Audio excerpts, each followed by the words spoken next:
like it's really no pressure. It's really no pressure. Like every human being is interesting, and so this project really just arises out of my sense that human beings are naturally interesting, and that the poetry of everyone's life is enough to compel me towards more interesting questions. And so that's actually a good segue into the first question that I have, which is who or what have been some of your most important non-human teachers? You know, I don't mean to sound like a stoner, but I don't know I would have gotten through the pandemic and through the lockdown without weed. You know, once after vaping Afghan Kush during the isolation, I saw how I had been denying myself of feeling really deeply, feeling so deeply that it hurt. And so after I got stoned, I just let it hurt.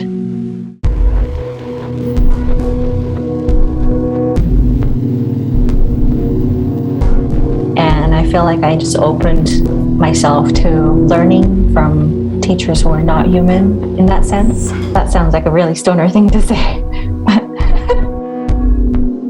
The first few weeks of isolation were really eye-opening for me because they made me realize just how much I'm caught in the hustle of things. So much so that there's no time to feel. And feeling is so important because what is life if we can't feel deeply?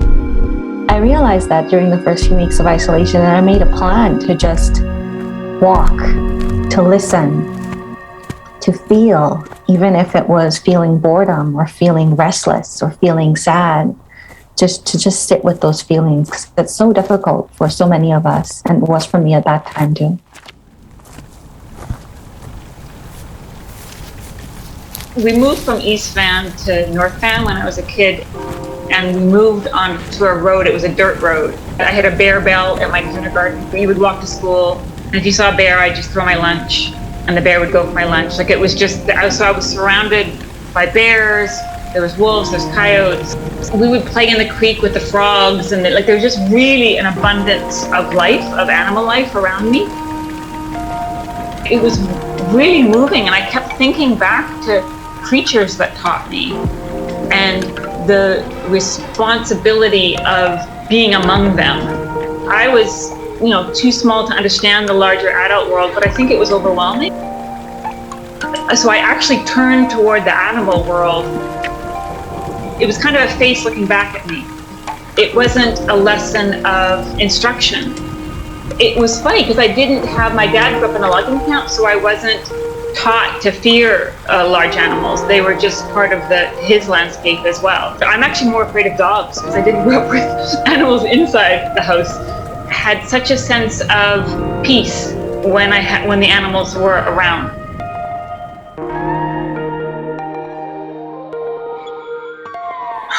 So that would be, I think, yeah, Crow, you too, homie. You too. They're like, oh, you're going to leave us out, huh? In terms of understanding city in a way that is much deeper than human existence, the crows in this city will teach us that. They go to work harder than we do, and then they return in droves to this one space, 30,000 of them. I used to work at the site where they would return, and one time I was working late and they showed up, and I was like, oh my, just surrounded by them. Yeah, so this way in which they know that this place is their space. There's a hawk that is a natural predator of the crow. Those industrial park buildings spent $10,000 to get this audio recording of a hawk to play from the rooftops to keep the crows away from the rooftops. And crows are really smart. They figured out pretty quick they were in no danger from this thing. The funny thing to me is because they had paid so much money, they continued to play this futile sound from the top of these buildings. So if you were in those buildings, you hear this amplified hawk screeching through the day. And you also hear a small cadre of crows just flying around it and making fun of the thing, So yeah, that's another version of a non-human teacher, I'd have to say. I have to say over the past few years that I've really been paying a lot more attention to birds than I ever did, certainly ever did growing up in Trinidad. It started probably with a hummingbird that visited me, I think, the morning of my mother's funeral. Most recently, it's been an egret or the egrets. This happened in St. Lucia. I was sort of connected to that idea of their own ritual, their focus on what the day's tasks had to be. You know, it's like to get the food, do that as much as they could do, scavenge as much as they had to scavenge. But then no matter what, they always returned by the time it was almost about dusk, you know, back to the same mangrove in like the hundreds. I happened to see it one evening driving home, passing the same house, and there they were, you know, and just like this is clusters of sort of this white on the mangrove trees, and the trees, the branches were actually hanging down because it was so laden with these birds.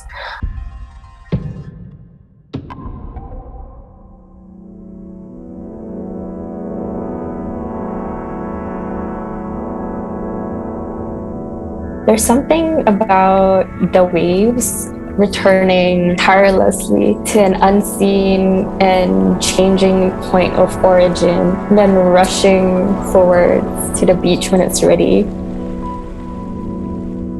And then the sky charting that same path year after year without any fear that we're gonna find it less beautiful. Like we never think of the sunset as something that isn't remarkable, even though we see it every day.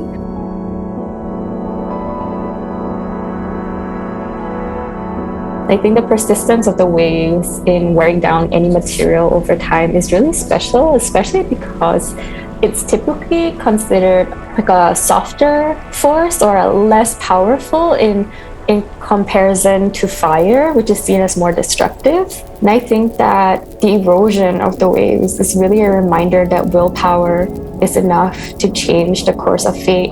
And also that the history we carry in our bodies can be enough to create change. It's always a reminder, simply existing is worthy of praise. When I first read this question, I thought about like the first time I discovered that like you could grow things in your backyard. Like I think I was 7 or so, and I really liked grapes at the time. People tend to do that project where you have that little plastic bag and you would grow a thing and you'd have like it in your desk, and then like 6 months later you'd remember that it existed. Like take it out of your desk. My brain connected that those seeds were the same things that I would like spit out of grapes. And so I was like, oh my God. And then decided to take those into the backyard, and I planted that grape seed from no frills. And then that summer, it grew into strawberries.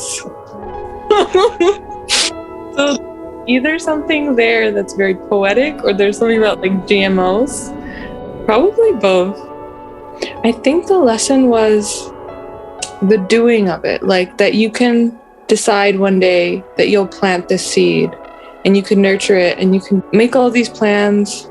The world will always tilt, you know? You'll think that you've passed the tilt. I thought like, oh, I've discovered gardening, or like I've discovered seed planting.